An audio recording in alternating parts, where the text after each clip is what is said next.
Assalamualaikum students, how are you? I hope you will be fine. Students, today I will teach you English B exercise page number 38 part F. Translate the following sentences into English. 10 Zail फिक्रात को English में translate करें। Past indefinite tense के फिक्रात की उर्दू में पहचान। फिक्रे के आखिर में येलो या छोटी ये, बड़ी ये। इसके अलावा फिक्रे के आखिर में लाम ला का इस्तेमाल किया जाता है। पास्ट इंडेफिनिट टेंस के फिक्रात की एक और पहचान। फिक्रे के आखिर में था, थी या थे का इस्तेमाल किया जाता है। पास्ट इंडेफिनिट टेंस के असर्टिव सेंटेंसेस में सेकंड फॉर्म का इस्तेमाल किया जाता है। और इसके अलावा नेगेटिव सेंटेंसेस में डिड नॉट के बाद फर्स्ट फॉर्म को यूज़ किया जाता है। इंट्रोगेटिव सेंटेंसेस में सेंटेंस के स्टार्ट में डिड राइट करने के बाद सब्जेक्ट राइट किया जाता है, उसके बाद फर्स्ट फॉर्म, और फर्स्ट फॉर्म राइट करने के बाद सेंटेंस का रिमेनिंग पार्ट राइट करने के बाद क्वेश्चन मार्क पुट किया जाता है। Students, let us start sentence number 1। क्या आपने अपने बालों को ब्रश किया? इस सेंटेंस को इंग्लिश में ट्रांसलेट इस तरह किया जाएगा, did you brush your hair?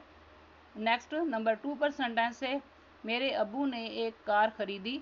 इस सेंटेंस को इंग्लिश में इस तरह ट्रांसलेट किया जाएगा, my father bought a car. Next number 3 पर सेंटेंस है, हमने अंडे खाए। इस सेंटेंस को इंग्लिश में इस तरह ट्रांसलेट किया जाएगा, we ate eggs. Next number 4 पर सेंटेंस है, वो खेल के मैदान में खेले। इस सेंटेंस को इंग्लिश में ट्रांसलेट इस तरह किया जाएगा, they played in the playground. Next number 5 पर सेंटेंस है, लड़कों ने शोर नहीं मचाया। इस सेंटेंस को इंग्लिश में इस तरह ट्रांसलेट किया जाएगा, the boys did not make a noise.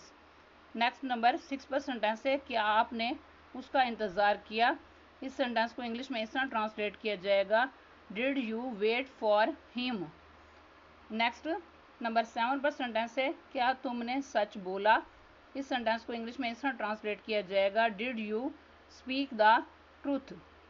Next number 8 पर सेंटेंस है, तालिब इल्म ने एक सवाल किया।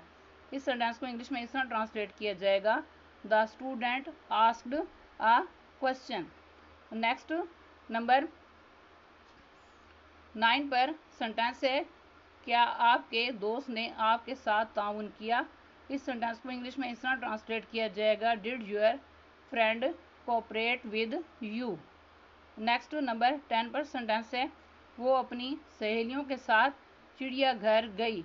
इस सेंटेंस को इंग्लिश में इस तरह ट्रांसलेट किया जाएगा, she went to the zoo with her friends.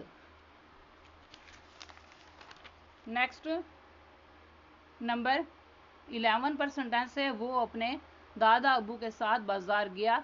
इस सेंटेंस को इंग्लिश में इस तरह ट्रांसलेट किया जाएगा, ही वेंट टू द बाजार with his grandfather. Next number 12 पर सेंटेंस है, मैंने सारे रुपए खर्च नहीं किए। इस सेंटेंस को इंग्लिश में इस तरह ट्रांसलेट किया जाएगा, I did not spend all the money. Next number 13 पर सेंटेंस है, क्या लड़कों ने कमरा साफ किया? इस सेंटेंस को इंग्लिश में इस तरह ट्रांसलेट किया जाएगा, did the boys clean the room? Next number 14 पर सेंटेंस है, क्या उसने नहा लिया?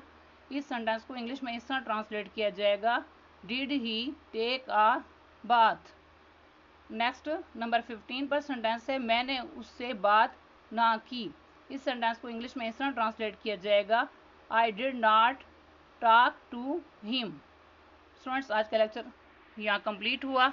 आई hope you will be understood this lecture. Students, kindly write down this work on your notebooks. Okay, Allah Hafiz.